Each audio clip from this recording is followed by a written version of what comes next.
Para pengintai. Tuhan berkata kepada Musa, "Kirimkan beberapa orang untuk menyelidiki tanah Kanaan yang akan aku berikan kepada bangsa Israel. Kirimkan seorang pemimpin dari setiap suku." Maka seperti diperintahkan Tuhan, Musa mengutus mereka dari gurun Paran. Mereka berjalan naik ke Negeb dan berjalan hingga tanah Hebron, kemudian Nahal Eshkol. Di sana mereka memotong seranting buah anggur yang dipikul oleh 2 orang dari mereka pada sebatang kayu. Mereka juga memetik buah delima dan buah ara. Setelah 40 hari mereka kembali dari menyelidiki tanah tersebut. Mereka pergi kepada Musa, Harun, dan seluruh umat Israel di Kadesi di padang gurun Paran, dan melaporkan kepada orang-orang itu dengan memperlihatkan kepada mereka buah-buah dari tanah itu. Para penyelidik mulai dengan mengatakan bahwa tanah itu tampak bagus, tetapi kota-kotanya mempunyai tembok yang kuat dan penduduknya suka berperang. Beberapa di antaranya begitu tinggi, mereka keturunan raksasa. Akan tetapi tidak semua penyelidik demikian murung. Seorang yang bernama Kaleb mempunyai pendapat yang berbeda. Kaleb berkata, "Kita harus menyerang dan merebut negeri itu karena aku yakin kita cukup kuat." Namun orang-orang yang pergi bersama dia berkata, "Kita tidak dapat menyerang orang-orang itu, mereka terlalu kuat." Kemudian mereka mulai menyebarkan desas-desus di antara orang-orang Israel mengenai tanah yang sudah mereka selidiki dengan berkata, "Negeri yang telah kami selidiki menelan penduduk yang tinggal di sana. Semua orang yang kami lihat berbadan sangat besar."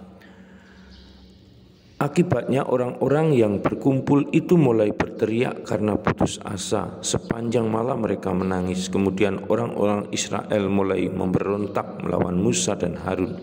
Seluruh umat berkata kepada mereka, "Sekiranya kami mati di tanah Mesir atau di padang gurun ini, sekiranya kami mati saja. Mengapa Tuhan membawa kami ke negeri ini supaya mati oleh pedang dan istri serta anak-anak kami ditawan?" Karena itu mereka berkata satu sama lain, "Marilah kita memilih seorang untuk memimpin kita dan kembali ke tanah Mesir." Mendengar itu Musa dan Harun sujud menyembah di tengah seluruh umat Israel. Kaleb si penyelidik dan penyelidik yang lain, Yosua, memohon kepada umat agar percaya kepada Tuhan. "Tuhan telah berjanji untuk bersama bangsanya," kata mereka. Namun orang-orang begitu jengkel sehingga mereka tidak mau mendengarkan. Seluruh rakyat berencana melempari mereka dengan batu, dan ketika itu Tuhan memperlihatkan diri kepada seluruh orang Israel di kemah pertemuan, dan Tuhan berkata kepada Musa, "Sampai berapa lama orang-orang ini memperlakukan aku seperti ini? Sampai berapa lama mereka tidak mau percaya kepadaku? Dengan segala keajaiban yang telah kukerjakan di antara mereka, aku akan membinasakan mereka dengan penyakit menular dan melenyapkan mereka. Namun engkau akan kujadikan sebuah bangsa yang lebih besar dan lebih kuat daripada mereka." Akan tetapi Musa memohon kepada Tuhan dengan berkata bahwa tentu saja orang-orang Kanaan sudah mendengar tentang keajaiban cara Allah membebaskan bangsanya dari perbudakan di Mesir. Jika Tuhan sekarang hendak menghancurkan orang-orang Israel, setiap orang akan berkata bahwa Allah tidak memiliki kekuatan untuk membimbing mereka ke Kanaan. Musa mohon kepadanya supaya mengampuni orang-orang Israel. Tuhan menjawab, "Aku mengampuni sesuai dengan apa yang kau mohon. Namun beberapa orang telah melihat kekuatanku dan keajaiban-keajaiban yang kukerjakan di Mesir dan di padang gurun dan tetap mencobai aku. Mereka telah mencobai aku 10 kali. Tidak seorang pun dari mereka itu akan melihat tanah yang telah kujanjikan kepada nenek moyang mereka.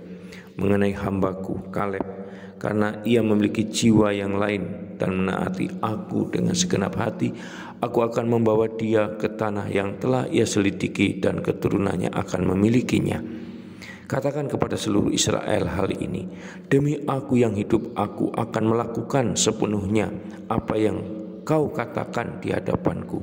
Di padang gurun ini mayat-mayatmu akan berjatuhan.